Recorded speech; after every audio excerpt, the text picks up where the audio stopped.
ولو أنهم أقاموا التوراة والإنجيل وما أنزل إليهم من ربهم لأكلوا من فوقهم ومن تحت أرجلهم صدق الله العظيم. سامعین محترم اور معزز ساتھیوں،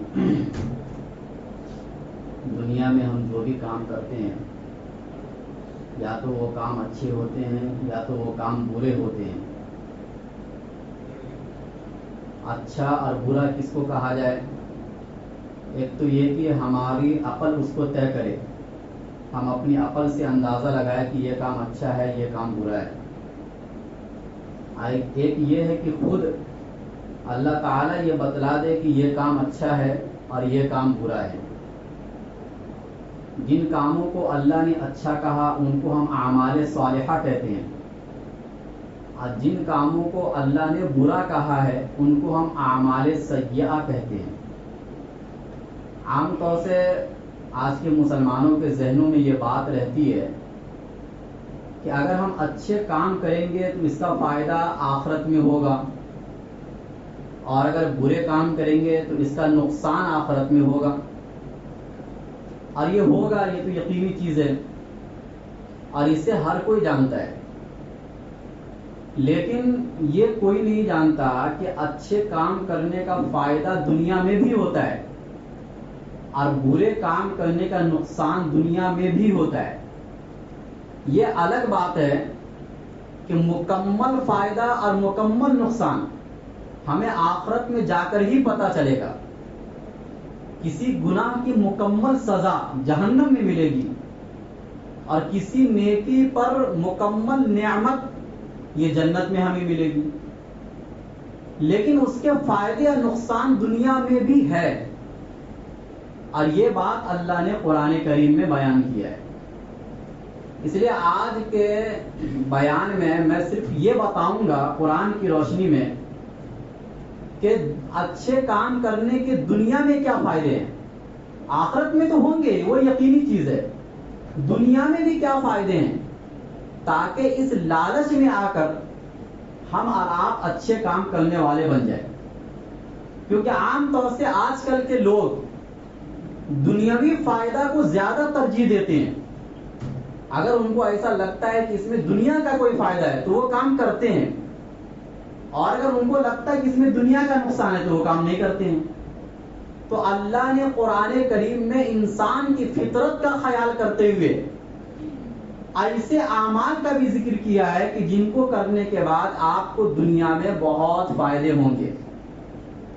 چنانچہ قرآن و حدیث پر عمل کرنے سے رزق میں بڑھوتری ہوتی ہے، رزق انسان کا بڑھتا ہے. اللہ نے قرآن کریم میں سورہ مائدہ میں فرمایا وَلَوْ أَنَّهُمْ أَقَامُوا التَّوْرَاةَ وَالْإِنْجِيلَ، کہ اگر یہ اہل کتاب یہود و نصارہ تورات اور انجیل کو قائم کرتے، وَمَا أُنزِلَ إِلَيْهِمْ مِنْ رَبِّهِمْ، اور جو قرآن ان کی طرف اتارا گیا اس قرآن کو قائم کرتے، لَأَكَلُوا مِنْ فَوْقِهِمْ وَمِنْ تَحْتِ أَرْجُلِهِمْ، تو یہ لوگ کھاتے اپنے اوپر سے بھی اور اپنے نیچے سے بھی. اس آیت کا مطلب یہ ہوا، یہ آیت تو اصل نبی صلی اللہ علیہ وسلم کے زمانے میں جو یہود و نصارہ تھے ان کے لیے اتری تھی کہ اگر یہ لوگ ایمان لائیں گے تو ایسا نہیں کہ ان کا کوئی دنیاوی نقصان ہو جائے گا، بلکہ جو مال و دولت ان کو ابھی مل رہا ہے ایمان لانے کے بعد بھی مال و دولت ان کو ملے گا. لیکن یہ آیت ہمارے لیے بھی ہے. اللہ یہ کہنا چاہتے ہیں کہ جو قرآن آپ کی طرف اتارا گیا ہے، اس قرآن میں جو احکام ہے، جو کرنے کے کام ہے، اگر ان کاموں کو ان کے مکمل آداب اور رعایت کے ساتھ کرو گے تو اللہ تعالیٰ یہ کہتے ہیں کہ آسمان سے بھی میں رزق کو اتاروں گا، بارش اتاروں گا، اور زمین سے بھی نباتات اگاؤں گا، اور اتنا اگاؤں گا کہ آپ آسانی کے ساتھ کھا پی سکتے ہو، آپ کو رزق کا کوئی ٹینشن نہیں ہوگا. آج دیکھو سب سے بڑا پرابلم یہ بھی ہو رہا ہے کہ وقت پر بارش نہیں ہوتی ہے، اور اگر بارش ہوتی ہے تو اتنی زیادہ ہو جاتی ہے کہ کھیتی ڈوب جاتی ہے. چنانچہ گاؤں وغیرہ کے اندر جا کے دیکھیے جہاں کھیتی بہت زیادہ ہو رہی ہے، یا تو بارش نہیں ہو رہی ہے، سب جل جاتے ہیں جتنی کھیتی ہم لگاتے ہیں دھوپ میں، اب ہوتی ہے تو اتنی زیادہ ہو رہی ہے کہ بس سب لے دے کے ڈوب جاتا ہے، اور اگر کچھ نکلتا بھی ہے زمین سے تو اس طرح نہیں جیسے پہلے نکلتا تھا، بہت زیادہ مقدار میں بھی نہیں نکلتا ہے، وہ مزے بھی نہیں ہوتے ہیں جو پہلے ہوا کرتے تھے۔ یہ سب ہمارے گناہوں کی نحوست ہے۔ اللہ فرماتے ہیں کہ اگر تم قائم کرو گے، دیکھو اللہ نے یہ نہیں کہا صرف عمل کرو گے، قیام کو ایک مثال سے سمجھو، ایک دیوار ہے، یہ دیوار جب تک سیدھی ہے تو ہم کہیں گے کہ یہ دیوار قائم ہے، اگر دیوار ٹیڑھی ہو گئے ایسے یا ایسے تو آپ اس کو کبھی کہو گے یہ دیوار قائم ہے، بلکہ یہ تو گرنے کے قریب ہے۔ کوئی کھمبا آپ لگاتے کسی چھت کو قائم کرنے کے لیے تو کھمبا کا سیدھا ہونا ضروری ہے، ایسے ٹیڑھا ہو یا ایسے ٹیڑھا ہو تو اس پر چھت نہیں قائم کر سکتے ہیں۔ یہاں پر بھی مطلب یہی ہے کہ جو قرآن آپ کی طرف اتارا گیا ہے اس قرآن پر مکمل عمل ہونا چاہیے، ادھر ادھر جھکاؤ نہیں ہونا چاہیے، کوئی کمی زیادتی نہیں ہونا چاہیے۔ جس طریقے سے شریعت نے اب قرآن اور حدیث میں آپ کو جو کام کرنے کو کہا گیا ہے آپ وہ کام اسی طریقے سے کیجئے، جو چیز شریعت میں ثابت ہے اس کو نکالیے مت، اور جو ثابت نہیں ہے وہ کام آپ دین کا لیبل لگا کر مت کیجئے، جس کو بدعات و خرافات کہا جاتا ہے۔ ہر نئی کام جو بدعت ہے جو آپ کو جہنم تک لے کے جائے گی، تو قرآن و حدیث میں جو احکام آپ کو دیے گئے ہیں یہ کرنے پر رزق میں بڑھوتری ہوتی ہے، اور ایسا نہیں ہے کہ بس یہ ایک وعدہ ہے، یہ ہوا ہے اور دنیا نے اس کا مشاہدہ کیا ہے۔ چنانچہ اللہ کے نبی صلی اللہ علیہ وسلم پر قرآن کریم اترا اور اس کے سب سے اولین مخاطب صحابہ کرام تھے جو قرآن کو سن رہے تھے نبی سے براہ راست۔ چنانچہ مکہ کی 13 سالہ زندگی جو کٹھن زندگی وہ گزارنے کے بعد نبی کی اور صحابہ کی زندگی میں خوشحالی آئی ہے، اور نبی نے جو فقر اختیار کیا تھا وہ اختیاری تھا، ورنہ اللہ نے آخری عمر میں نبی کو بھی بہت زیادہ مال و دولت دیے۔ اسی بنیاد پر اللہ کے نبی صلی اللہ علیہ وسلم کے ماتحت 9 بیویاں تھیں، اور ان 9 بیویوں کا خرچہ جو پورے سال میں ہوتا تھا وہ ایک دن میں دے دیا کرتے تھے، اتنا مال و دولت آیا ہے۔ لیکن خود اللہ کے نبی اپنی ذات پر خرچ نہیں کرتے تھے اور اپنی ذات کے لیے نہیں رکھتے تھے، یہ اللہ کے نبی کا اپنا ایک اختیاری کام تھا، اپنا اختیاری فعل تھا۔ لیکن صحابہ کی زندگی میں صحابہ کو دیکھیے کتنا مال و دولت آیا ہے، حتیٰ کہ بڑے بڑے ملکوں کو فتح کیا، ان ملکوں کے سونے چاندی ان کو ملے، سپر پاور ملکوں کو بھی فتح کیا صحابہ نے۔ اللہ نے بہت دیا ہے، جو وعدہ اللہ نے ان سے کیا تھا کہ آپ اگر قرآن و حدیث کو قائم کرو گے، قرآن و حدیث پر عمل کرو گے تو اتنا رزق دوں گا کہ آپ اس کا اندازہ نہیں لگا سکتے ہیں۔ یہ دنیاوی فائدہ ہے، اخروی فائدہ تو بعد میں ملے گا، اور وہ تو صحابہ کو ملے گا ہی۔ آج ہم لوگ پریشان ہیں، اور حالانکہ پہلے سے زیادہ رزق کی بڑھوتری آج ہے، پہلے سے زیادہ وسائل آج ہیں، پہلے سے زیادہ مشینیں رزق کے آج ہیں، لیکن اس کے باوجود بھی سب سے زیادہ پریشان حال لوگ آج ہیں۔ پیسہ آنے کے باوجود بھی، رزق آنے کے باوجود بھی، جو رزق کی برکتیں ہوتی ہے جو اللہ کی طرف سے اترتی ہے وہ چیز آج ہمیں حاصل نہیں ہے۔ اللہ یہ وعدہ کر رہے ہیں کہ زمین سے نکلنا یہ تو میرے ہاتھ میں ہے، یہ آپ کسی مشین سے بھی نہیں کر سکتے ہو، آسمان سے بارش کا اترنا یہ آپ کسی مشین سے بھی نہیں کر سکتے ہو، یہ چیزیں میرے احکام کو ماننے کے بعد ہوں گی، اس کے علاوہ نہیں ہو سکتا ہے۔ دوسری آیت اللہ تعالیٰ سورہ اعراف میں فرماتے ہیں وَلَوْ أَنَّ أَهْلَ الْقُرَىٰ آمَنُوا وَاتَّقَوْا لَفَتَحْنَا عَلَيْهِمْ بَرَكَاتٍ مِّنَ السَّمَاءِ وَالْأَرْضِ وَلَٰكِن كَذَّبُوا فَأَخَذْنَاهُمْ بِمَا كَانُوا يَكْسِبُونَ۔ یعنی اس آیت میں اللہ یہ فرمانا چاہتے ہیں کہ اگر آپ تقوی والی زندگی گزارو گے، ایمان لانے کے بعد اللہ سے ڈر و خوف والی زندگی گزارو گے، جو کرنے کو کہا گیا وہ کر کر زندگی گزارو گے، جن کاموں سے آپ کو رکنے کا حکم دیا گیا اس سے رکنے والی زندگی گزارو گے، اللہ کہتے لفتحنا علیہم برکات من السماء، آسمان اور زمین کی برکتیں ہم تمہارے اوپر کھول دیں گے۔ چنانچہ آج ہمارے کسی بھی چیز میں برکت نہیں ہے، مال کی برکتیں ختم ہو گئی، مال بہت ہے لیکن کہاں سے آ رہا ہے کہاں جا رہی ہے انسان کو پتا نہیں چل رہا ہے۔ پہلے کے لوگ کم کماتے تھے لیکن سارا کام ان مال سے کر لیا کرتے تھے۔ آج مال بہت ہے لیکن بیماری بھی بہت ہے، تو ہر آدمی پریشان ہے، ہر آدمی کو کوئی نہ کوئی پرابلم ہے، اب کسی نہ کسی بیماری میں مبتلا ہے، جس کی وجہ سے ہر مہینے ڈاکٹر کے پاس اس کو جانا پڑتا ہے۔ کسی ڈاکٹر کے ہزاروں فیس ہے، کسی کے 500 فیس ہے، کسی کے لاکھوں تک بھی چلے جاتے ہیں۔ تو ہمارا کمایا ہوا پیسہ جو کوئی اچھے کام میں خرچ ہونا چاہیے وہ کہاں خرچ ہو رہا ہے؟ بیماری میں، مال میں برکت ختم، جان میں برکت ختم، انسان کی صحت ایک دم تباہ و برباد ہو گئی ہے۔ جو صحت پہلے کے لوگوں کی تھی، آج بھی جو پہلے کے لوگ 80 سال کے ہو چکے ہیں لیکن ان کی صحت آج کے 30 سال کے نوجوان سے بھی اچھی ہے۔ لیکن آج کا 30 سال کا نوجوان ایسا لگتا ہے کہ بس یہ کوئی کام نہیں کر سکتا، چلتا تو ہلتے ہوئے چلتا ہے۔ یہ صحت میں برکت ختم۔ اسی طریقے سے ہمارے وقت میں برکت ختم۔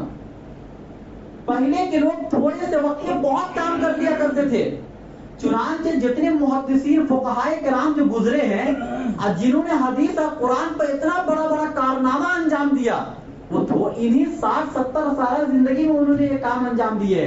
حالانکہ اس زمانے میں کتاب کے چھپنے کا کوئی وسیلہ ذریعہ نہیں تھا، وہ ہاتھوں سے لکھا کرتے تھے، اور اتنی بڑی بڑی کتاب بخاری، مسلم، ترمذی لکھ کے چلے گئے۔ ایک ایک کتاب نے ہزاروں ہزار کتابوں کے مصنف تھے وہ لوگ، اور ایک ایک کتاب کئی کئی جلدوں میں۔ اللہ نے ان کے وقتوں میں اتنی زیادہ جو برکتیں رکھی تھی، یہ ایمان اور تقوی کی بنیاد پر رکھی تھی۔ دنیا کے اندر مال میں برکت، جان میں برکت، وقت میں برکت، اور اسی طریقے سے آپ کے رزق میں برکت اسی وقت ہو سکتی ہے جب آپ ایمان کے ساتھ ساتھ تقوی والی زندگی گزاریں گے۔ اللہ کہتے تم گزار کے تو دیکھو، لَفَتَحْنَا عَلَيْهِمْ بَرَكَاتٍ مِّنَ السَّمَاءِ وَالْأَرْضِ، زمین اور آسمان کی برکتیں ہم تمہارے پر کھول دیں گے۔ یہ برکت نہیں آج ہمارے اندر، اس لیے برکت کو حاصل کرنے کی ضرورت ہے۔ تھوڑے پیسے میں کام بہت زیادہ ہو جانا، خوشحال زندگی گزارنا، اس کو برکت کہا جاتا ہے۔ ٹینشن فری زندگی گزارنا۔ آج ہر آدمی کسی نہ کسی لیول سے پریشان ہے، کوئی نہ کوئی ضروریات ہر آدمی کو ہے۔ کوئی قرض میں مبتلا ہے، بہت زیادہ قرض کی ادائیگی نہیں ہو پا رہی ہے۔ کوئی آدمی رشتے کو لے کر پریشان ہے، رشتے مناسب نہیں مل رہے ہیں۔ کوئی آدمی رزق کے سلسلے میں پریشان ہے، کمائی نہیں ہو پا رہی ہے، ذلت والی زندگی گزارنی پڑ رہی ہے، 10 لوگ کی باتیں سننی پڑتی ہے، 10 طریقے کے دھکے کھانے پڑتے ہیں، اور اس کے بعد بھی پیسہ آیا تو پیسے میں برکت نہیں۔ مہینہ ختم ہوتے ہی ساری ضروریاتیں سامنے آ جاتی ہے۔ یہ کیا ہے؟ برکت کا ختم ہو جانا۔ ہمارے جو اکابرین ہیں، جو اولیاء کرام ہیں، جو بزرگان دین جن کا آپ نام لیتے ہیں، وہ تھوڑے سے پیسے میں بہت زیادہ کام کر کے چلے گئے، آج ہم ان کے نام لیوائے ہیں۔ ایسا نہیں کہ بہت زیادہ وہ پیسے کماتے تھے، ان کے پیسوں میں برکت بہت زیادہ تھی۔ لہذا یہ برکت دنیا میں محنت کرنے سے آپ کو نہیں ملے گی، یہ برکت ایمان کے بعد تقوی والی زندگی گزارنے کے بعد ملے گی، اور ملے گی دنیا میں ملے گی۔ یہ وعدہ دنیا کا ہے، آخرت کا نہیں ہے۔ یہ الگ بات ہے کہ تقوی والی زندگی گزاریں گے تو آخرت میں بھی فائدے ہوں گے، لیکن دنیا میں نقد فائدے کا اعلان اور وعدہ اللہ آپ سے کر رہے ہیں۔ لَفَتَحْنَا عَلَيْهِمْ بَرَكَاتٍ مِّنَ السَّمَاءِ، یہ دوسری آیت ہے۔ تیسری آیت اللہ سورہ طلاق میں فرماتے ہیں کہ ہر تنگی سے نکلنے کا واحد راستہ۔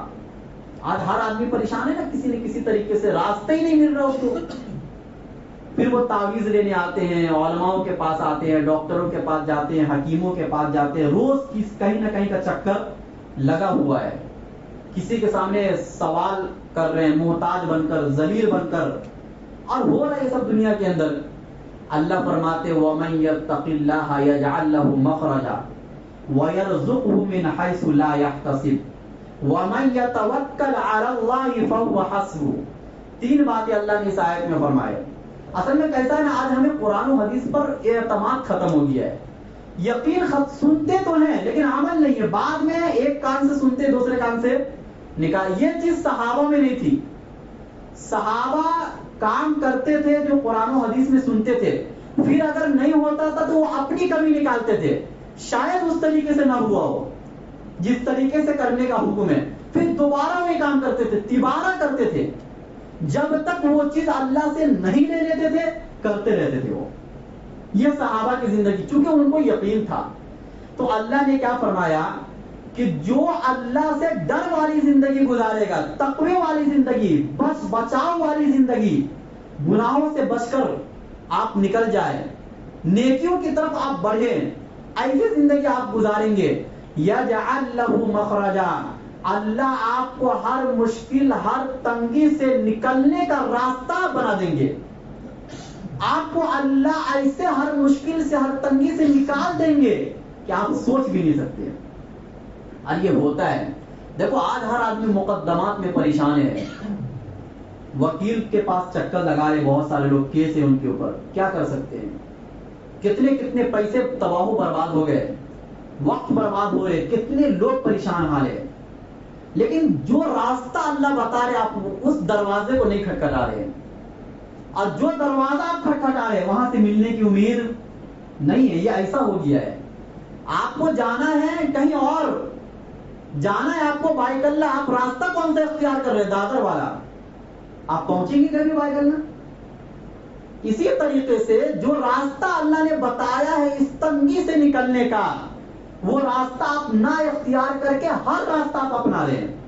اسی وجہ سے ہم پریشان حال ہیں.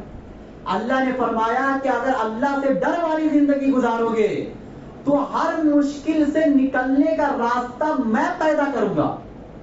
یہ اللہ کا وعدہ ہے. نمبر 2، وَيَرْزُقُهُ مِنْ حَيْثُ لَا يَحْتَسِبُ، تقوی والی زندگی گزارو گے تو روزی میں ایسی جگہ سے پہنچاؤں گا جہاں سے تم گمان بھی نہیں کر سکتے ہو. ایسی جگہ سے آپ کے پاس پیسے آئیں گے، مال و دولت آئیں گے کہ آپ گمان بھی نہیں کر سکتے، جس کو ہم اور آپ اپنی زبان میں لاٹری لگ جانا کہتے ہیں، قسمت کا کھل جانا کہتے ہیں. یہ بہت سارے لوگ کی زندگی میں ہوتا ہے.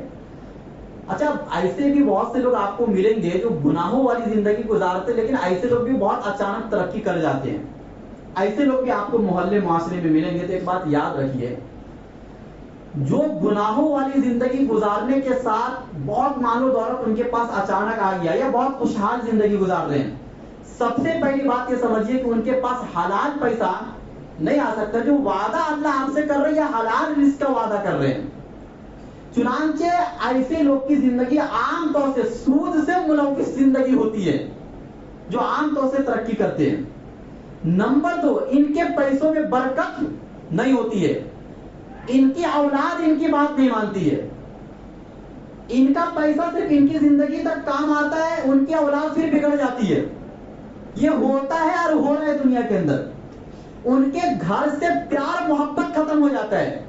پیسے ہیں لیکن پیار نہیں ہے. ان سے کوئی بھی تعلق رکھے گا صرف پیسوں کے لیے. پیسہ جب تک ملے گا تعلق ہے، پیسہ نہیں ملے گا تو ان سے تعلق ختم. جس رزق کا وعدہ اللہ سے کر رہے ہیں وہ حلال رزق کا وعدہ کر رہے ہیں، اور ایسا رزق جس کی وجہ سے آپ سے لوگ جلن حسد نہیں کریں گے. یہ رزق آنے کے بعد لوگ آپ سے دل سے پیار کریں گے، جیسا صحابہ سے کرتے ہیں. ہم عثمان غنی بہت مالدار تھے نا، کیا اور وہ مالداری ان کے حلال پیسوں کی وجہ سے تھی. آج بھی بہت سے ایسے لوگ ہیں جو حلال رزق کماتے ہیں، بہت مالدار ہیں. ایسوں کے بارے میں اللہ نے کہا اچھا جن لوگوں کو اللہ بہت مال و دولت دیتے بہت گناہ کرنے کے بعد، تو یہ استدراج ہے، ڈھیل ہے. اللہ چاہتے کہ یہ اور بھی گناہ میں مبتلا ہو، ان کو میں اچانک پکڑوں اور پھر ان کو نکلنے کا موقع نہ ملے. یہ استدراج ہے. گناہ کے باوجود بھی پیسے آ رہے ہیں، گناہ کے باوجود بھی راستے کھل رہے ہیں، تو یہ سمجھو اللہ نے آپ کے لیے راستے کو ڈھیلا کر کے رکھا ہے. چنانچہ اللہ چوتھے پارے میں فرماتے جو لوگ صدقات اور خیرات اپنے مالوں کی نہیں نکالتے ہیں، اللہ ان کے بارے میں فرماتے ہیں کہ وہ اس چیز کو بہت اچھا سمجھ رہے ہیں کہ ان کا پیسہ بڑھ رہا ہے، حالانکہ ایسا نہیں ہے. حالانکہ اللہ قیامت کے دن اسی پیسے کو ان کے گلے کا توق بنا دیں گے اور اچانک پکڑیں گے ایسی جگہ سے جہاں سے ان کو گمان بھی نہیں ہو سکتا. تو ایسوں کے پیچھے مت پڑو. اللہ نے قرآن کریم میں اپنے نبی سے فرمایا کہ تم ایسے لوگوں کے مال و دولت کو دیکھ کر متاثر مت ہونا کبھی بھی. تم ان لوگوں کے مال و دولت کو دیکھ کر کبھی بھی متاثر نہ ہونا، ان کی طرف اپنے نگاہوں کو مت لے کے جاؤ. عیناک عنہم ترید زینت الحیات الدنیا، تم دنیاوی زندگی کو مت چاہو. بہرحال ومن یتوکل علی اللہ فہو حسبہ. تیسرا وعدہ اللہ فرماتے ہیں کہ جو اللہ پر بھروسے والی زندگی گزارے گا اللہ اس کے لیے کافی ہے ہر دشمن سے. آج ہر آدمی کو اپنے اپنے دشمن کی فکر ہے نا، بھائی کون کب حملہ کر دے اس کے اوپر. ہر آدمی ڈرا ہوا ہے، راستے پر چل رہا ہے تو ڈر کے ساتھ چل رہا ہے، کہیں جا رہا ہے کبھی رشتہ دار کا ڈر ہے، کبھی خاندان کا ڈر ہے، کبھی کبھی تو آدمی اپنے بیوی سے ڈر رہا ہے، اپنے ماں باپ سے ڈر رہا ہے. ایسی بھی زندگی آج کل ہو گئی ہے لوگوں کی. اللہ نے فرمایا اللہ پر بھروسے والی اگر زندگی گزارو گے یہ ڈر و خوف میں تمہارے سینے سے نکال دوں گا. فَهُوَ حَسْبُهُ، اللہ آپ کے لیے ہر دشمن کی طرف سے کافی ہو جائے گا. اور اللہ اگر کسی کے لیے کافی ہو جائے تو پھر کسی اور کی ضرورت ہے؟ حدیث میں آتا ہے کہ اگر ساری دنیا آپ کو نقصان پہنچانا چاہے اور اللہ آپ کو فائدہ پہنچانا چاہے تو کوئی آپ کو نقصان نہیں پہنچا سکتا. اور ساری دنیا آپ کو نفع پہنچانا چاہے اور اللہ آپ کو نقصان پہنچانا چاہتے ہیں تو کوئی بھی آپ کو نفع نہیں پہنچا سکتا. اس کی مثال ہے کہ بھائی ہر آدمی چاہتا ہے کہ اس کے گھر کا آدمی نہ مرے، لیکن جوانی میں بھی بہت سے لوگ نہیں مر جاتے. ڈاکٹر 1000 کوشش کر رہے ہیں، آپ 1000 پیسے پھینک رہے ہیں کہ اس کی جان بچ جائے، لیکن کیا آپ کی جان بچتی ہے؟ اللہ نہیں چاہ رہے کہ یہ زندہ رہے، بس مرنا ہے. اللہ جس کا پیدا ہونا چاہتے وہ پیدا ہوگا، اللہ جس کو بیمار کرنا چاہتے وہ بیمار ہوگا. آپ روک سکتے ہیں بیماری کو، آپ بارش کو روک سکتے ہیں، آپ صحت کو روک سکتے ہیں، آپ کسی کے مال و دولت کو روک سکتے ہیں، آپ سورج کے نکلنے کو چاند کے نکلنے کو روک سکتے ہیں؟ نہیں روک سکتے. ہزاروں مثالیں ایسی ہیں. تو پتہ یہ چلا کہ آپ کا کسی بھی چیز میں کوئی اختیار نہیں ہے، جو بھی ہوتا ہے اللہ کے کرنے سے ہوتا ہے. اللہ اس کی تو ہزاروں مثال قرآن کریم میں بیان کرتے ہیں. تو اللہ نے اس آیت میں یہ وعدہ کیا کہ اگر تقوی والی زندگی گزارو گے، پہلا فائدہ کہ اللہ آپ کے لیے ہر مشکل سے نکلنے کا راستہ بنا دیں گے. دوسرا فائدہ اللہ آپ کو رزق، ہر آدمی آپ رزق کے سلسلے میں پریشان ہے، ایسی جگہ سے رزق دیں گے جہاں سے آپ گمانے بھی نہیں کر سکتے. اور یہ ہمارے اکابرین کو ملتا ہے. دیکھیے جو بڑے بڑے محدثین ہوتے ہیں، اولیاء کرام ہوتے ہیں، آج بھی کتنا خوشحال زندگی گزارتے ہیں ہم اندازہ بھی نہیں لگا سکتے ہیں. اور نمبر 3 اللہ پر بھروسے والی زندگی گزارو گے اللہ ہر دشمن کی طرف سے آپ کے لیے کافی ہو جائیں گے. اسی صورت کے اندر دوسرے پیج پر اللہ فرماتے ہیں وَمَن يَتَّقِ اللَّهَ يَجْعَل لَّهُ مِنْ أَمْرِهِ يُسْرًا. آپ اگر اللہ سے ڈر و خوف والی زندگی گزارو گے تو اللہ ہر معاملے میں آسانی پیدا کر دیں گے. آج ہر آدمی یہی کہہ رہا ہے کہ بھائی آسانی نہیں ہے کسی بھی کام کے اندر، مشکلات کا بہت سامنا کرنا پڑ رہا ہے. یہی سب تو آج ہے نا، آج بیماری جو لوگوں کو لگی ہوئی یہی سب چیز کی ہے. اب قرآن ہر چیز کا علاج آپ کو پیش کر رہا ہے. قرآن نے کہا تبیانا لکل شیء، دنیا کی کوئی ایسی چیز ہمیں بتا دو جس کا علاج قرآن میں نہ ہو. ہدی و شفاء للمؤمنین، قرآن تو رہنمائی ہے، شفا ہے مومنین کے لیے. قرآن تو آیا ہے آپ کا علاج کرنے کے لیے، دنیاوی علاج اخروی علاج دونوں موجود ہے اس کے اندر. لیکن ہم قرآن سے رہنمائی لینا نہیں چاہتے، ہم قرآن کو اپنا علاج نہیں سمجھ رہے. ہم تو کسی اور چیز کو اپنا علاج سمجھ رہے نا. دنیا کی طاقت کو ہم اپنی طاقت سمجھتے ہیں، قرآن کی طاقت کو اپنی طاقت نہیں سمجھ رہے ہیں. اللہ فرماتے ہیں جو اللہ سے ڈر والی زندگی گزارے گا یجعل له من امره یسرا، اللہ اس کے تمام معاملات میں آسانی پیدا کر دیں گے. کوئی بھی کام آپ کا مشکل نظر نہیں آئے گا، ہر کام اتنے آسانی سے ہو جائے گا کہ آپ اس کا اندازہ بھی نہیں لگا سکتے ہیں کہ اتنی آسانی سے یہ کام ہو کیسے گیا. چنانچہ جو اولیاء کرام بزرگان دین ہوتے ہیں ان کو کوئی بھی بڑا کام جب سامنے آتا ہے کہ فلاں تاریخ میں یہ کام کرنا ہے، وہ پہلے سے ٹینشن نہیں لیتے ہیں. جب وہ تاریخ آتی ہے اچانک وہ کام ہو جاتا ہے. اللہ کو ایسا راستہ نکال دیتے ہیں کہ ہر آدمی اس کے مدد کے لیے تیار ہو جاتا ہے. اور یہ ہوتا ہے زندگی میں، کبھی کبھی آپ کو بھی ایسا تجربہ ہوتا ہوگا کہ اچانک کوئی بگڑتا کام بھی بہت آسانی سے بن جاتا ہے، یہ آپ کے کسی نہ کسی نیک عمل کا ہی نتیجہ ہوتا ہے جو آپ کو دنیا میں اللہ نقد دیتے ہیں۔ تو پتہ یہ چلا بہت 27 آیتیں تقریباً اس سلسلے کی قرآن کریم کے اندر، جن میں سے میں نے ابھی صرف 4 آیتیں پیش کی ہیں کہ اللہ آپ کو یہ بتانا چاہتے ہیں کہ یہ جو قرآن کریم پر عمل کرنے کے جو فائدے، یہ صرف ہوائی فائدے نہیں ہے کہ بس صرف آخرت میں ملیں گے، دنیا میں کوئی فائدہ ہی نہیں ہے۔ آپ کے کسی بھی عمل کا صرف آخرت میں بہت سے لوگ اعتراض کرتے ہیں کہ بھائی دنیا میں بھی کوئی نقد فائدہ ہونا چاہیے۔ تو اللہ یہی آپ سے بیان کر رہے ہیں بار بار کہ دنیا میں بھی نقد فائدے آپ کو ملیں گے، لیکن پہلے آپ کرو تو۔ ہم چند اعمال کر لیتے ہیں اور اسی کا نام ہم رکھ دیتے ہیں کہ یہ تقویٰ ہے، اور اس کے بعد پھر غلط فہمی کا شکار ہو جاتے ہیں کہ اللہ کی برکتیں ہمارے اوپر نہیں اتر رہی ہے۔ بھائی اس کا نام تقویٰ نہیں ہے۔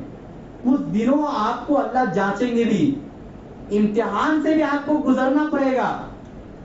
ان امتحانات سے گزرنے کے بعد پھر اللہ دیکھیں گے کہ یہ آدمی اب تقوی پر کھڑا ہو گیا ہے۔ ایک ہوتا ہے تقوی والے کام کرنا، ایک ہوتا ہے تقوی پر کھڑا ہو جانا۔